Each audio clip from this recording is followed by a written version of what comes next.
Om Swastiastu. Perkenalkan, nama saya Ida Bagus Adayarta Yoga dengan NIM 2413231022. Di sini saya akan menjelaskan cara kerja dan risiko teknologi cloud computing. Yang pertama, ada pengertian cloud computing adalah teknologi yang memungkinkan penggunaan mengakses sumber daya komputasi dari seperti server, penyimpanan database, jaringan, dan aplikasi melalui internet tanpa harus memiliki infrastruktur fisik sendiri. Tujuannya itu mengurangi biaya perangkat keras, mempermudahkan akses data dan aplikasi, meningkatkan fleksibilitas dan skalabilitas sistem, serta mendukung kolaborasi secara online. Cara kerja cloud computing. Cloud computing bekerja dengan memanfaatkan pusat data atau data center yang dimiliki penyedia layanan cloud. Alur kerjanya, pengguna mengirim permintaan melalui internet. Server cloud menerima dan memproses permintaan. Data disimpan atau diolah pada data center.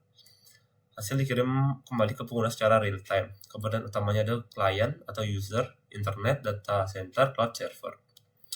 Arsitektur cloud computing. Ada front end, bagian yang digunakan pengguna, browser, mobile app, dan desktop application. Back end ada bagian yang dikelola penyedia cloud, ada server, storage, database, virtual machine, dan sistem keamanan. Fungsinya adalah menghubungkan pengguna dengan sumber daya komputasi secara efisien melalui internet. Model operasional cloud computing. Yang pertama ada public cloud atau infrastruktur dimiliki dan dikelola oleh penyedia layanan. Contoh, Amazon Web Service, Google Cloud, Microsoft. Kelebihannya adalah biaya rendah, mudah digunakan, dan skalabilitasnya tinggi.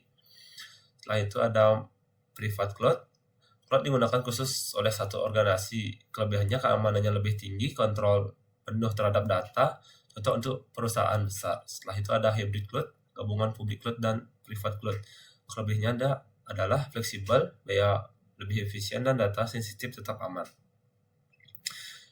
Risiko privasi data. Risiko privasi terjadi ketika data di penggunaan diakses, digunakan, atau disebarkan tanpa izin. Penyebabnya adalah kebocoran data, serangan cyber, kesalahan konfigurasi sistem, dan akses tidak sah oleh pihak internal. Dampaknya adalah kehilangan data penting, kerugian finansial, dan menurunnya kepercayaan pengguna. Risiko downtime. Downtime adalah kondisi ketika layanan cloud tidak dapat diakses atau mengalami gangguan. Penyebabnya adalah kerusakan server, penggunaan jaringan internet, pemeliharaan sistem, serangan DDoS. Dampaknya operasional bisnis terhenti, kerugian ekonomi, dan penurunan produktivitas pengguna. Risiko vendor lock-in. Vendor lock-in adalah kondisi ketika pengguna sulit berpindah ke penyedia cloud lain karena ketergantungan pada teknologi atau layanan tertentu.